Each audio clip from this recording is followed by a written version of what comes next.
Welcome to my vlog. Ito na naman ako. Ayan, pinapatulog ko ang bata. Gahanap ako ng paraan kung paano ko to iwasan tong tulog na to. Ayun, pumunta na ako dito sa school at naghihintay si madam. Ayan, yung sa likod ko, mga puti yan sila.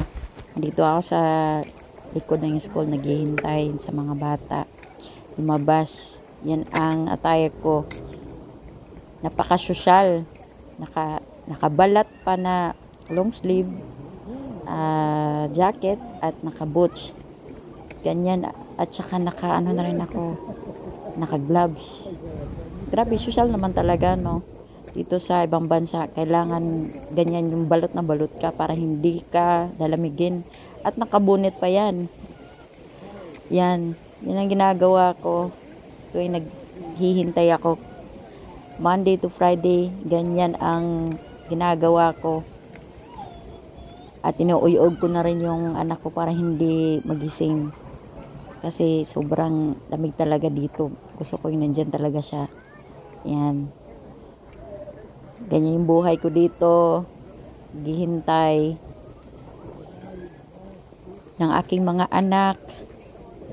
Sobrang social. Kung sa Pilipinas pa, ganyan ang hindi ako nagsusot ng mga ganyan.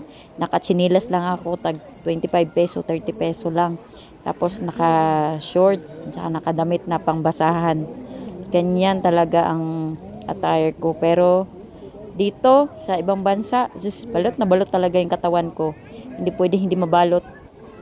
Kasi taglamig na naman. Winter na naman. Mag-uulan na naman sa someday soon ang ice snow. Maglalabasan na naman. Ang ako naman kurog ng kurog. Kaya yan. Iba talaga pag dito ka sa England. Na yung anak ko, ayan, nagigising na siya. Ayan, balot na balot yan. Grabe balot niyan. Kasi sobrang lamig dito. Ayaw ko naman manginginig yung anak ko, no? Kasi baby pa yung katawan. Thanks for watching.